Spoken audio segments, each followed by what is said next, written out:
NCERT First Flight English Textbook Class 10 Chapter 3 Topic How to Tell Wild Animals. Today we are going to enjoy an interesting poem, How to Tell Wild Animals. This poem written by Carlin Wells. She was born on 18th June 1862 in New Jersey, United States. She was an American writer known for mysteries, children's books, and humorous verse. In this poem, the poet described some dangerous ways to identify wild animals. This poem is like solving a puzzle, and the poet suggests in a humorous way to identify the animals. It's an exciting and funny poem.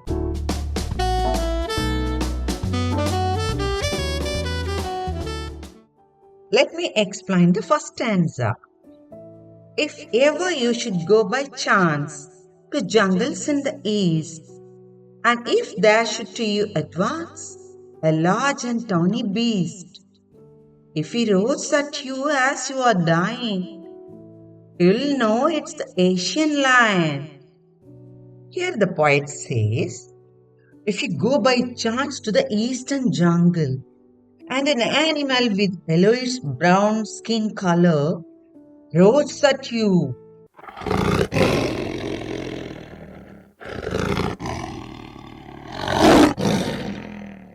and you get so frightened that you die out of fear. That means you are in front of an Asian lion. In this stanza, tawny means yellowish brown skin. Beast means animal. Now we move to the second stanza. Or if sometime when roaming round, a noble wild beast greets you with black stripes on a yellow ground, just notice if he eats you. This simple rule may help you learn the Bengal tiger to discern. Here, that royal wild animal having black stripes on its yellowish skin welcomes you. And if he eats you, you can identify it is the Bengal tiger.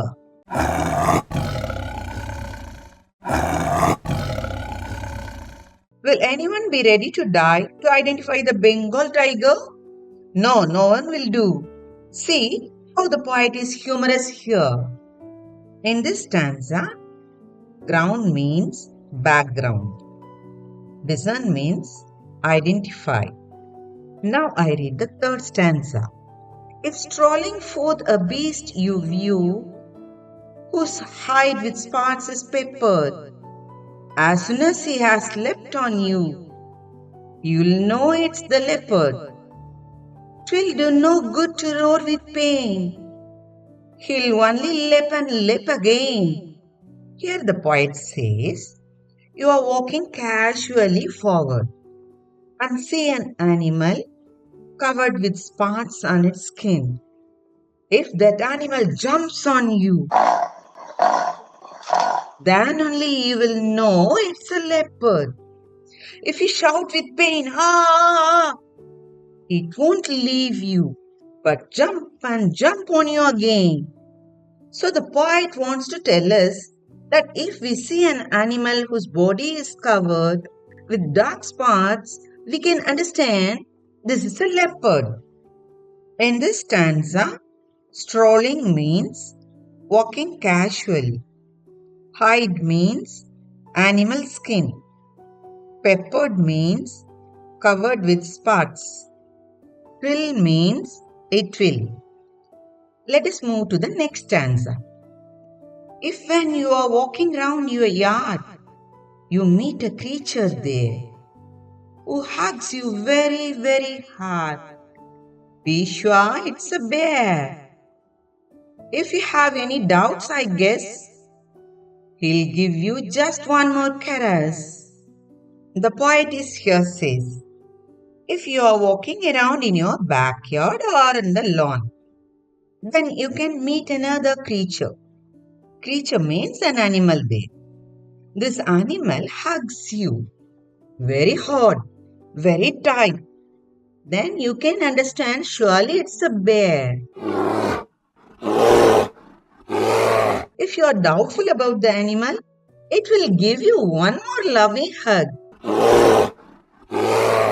That means it will hug you tightly. Here the poet says humorously. Why, in reality, whenever the bear hugs you, it will kill you with his tight hug. In this stanza, caress means a gentle loving touch.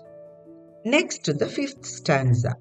Though to distinguish beasts of prey, a novice might nonplus.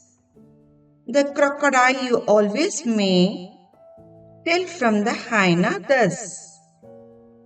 Hyenas come with merry smiles, but if they weep, they are crocodiles. The poet is here says that if you are new to the job of differentiating the animals which hunt other animals, you might get confused. Then how will you tell the difference between the crocodile and the hyena? If the animal smiles when it is hunting, it is hyena. And if the animal is crying,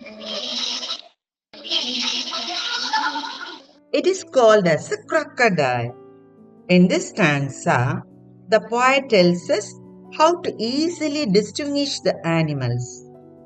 Here, distinguish means differentiate. Novice means someone new to a job. Nonplus means confused. Now to the last stanza. The true chameleon is small, a lizard sort of thing. He hasn't any ears at all and not a single wing. If there is nothing on the tree, this the chameleon you see. The chameleon is small in size and it is somewhat like a lizard. This animal does not have any ears and it doesn't even have wings. If there is no one on the tree, you can know it is a chameleon. This stanza talks about the chameleon. We all know. Chameleon has the ability to change its skin color according to the background. In the entire poem, the poet is talking to us. So everywhere, the word you refers to us. In this poem, the poet describes the wildlife in a lively manner. Through this humorous poem, the poet suggests us different ways about the identification of wild animals. Different ways means some dangerous ways as well. Let's go to the rhyming words. Chance rhymes with advance. East rhymes with beast. Dine rhymes with lion. Does dine really rhyme with lion? Yes. Notice here that the spelling of dine is changed to dine, just to make it rhyming with the word lion. Changing the spelling of the word to create rhythm in the poem is called poetic license. Do you think the words leapt and leapt in the third stanza are spelled correctly? Why does the poet spell them like this? The words leapt and leap are not spelled correctly in order to maintain the rhythm of the poem. The correct spelling of leapt is L-E-A-P-T and leapt is L-E-A-P. The poet has spelled them incorrectly to create a sense of humor. As I said earlier, have you noticed the humorous parts of this poem? Yes, you might. I think you really enjoyed the poem. In addition to this, keep in your mind always save wildlife.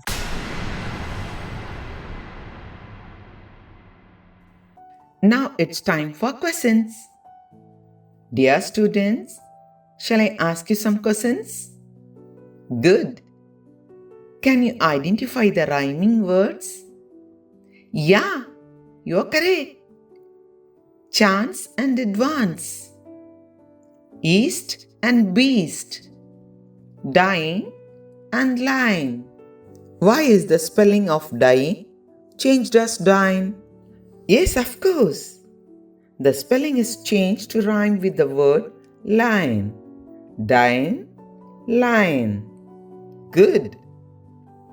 The next question is, how will you identify a Bengal tiger? Yes, if you find a royal wild animal with black stripes on its yellowish skin, surely it's the Bengal tiger. Okay, how does a chameleon look like? Of course, chameleon looks like a lizard. Once again, I remember you. Always save wildlife. Thank you.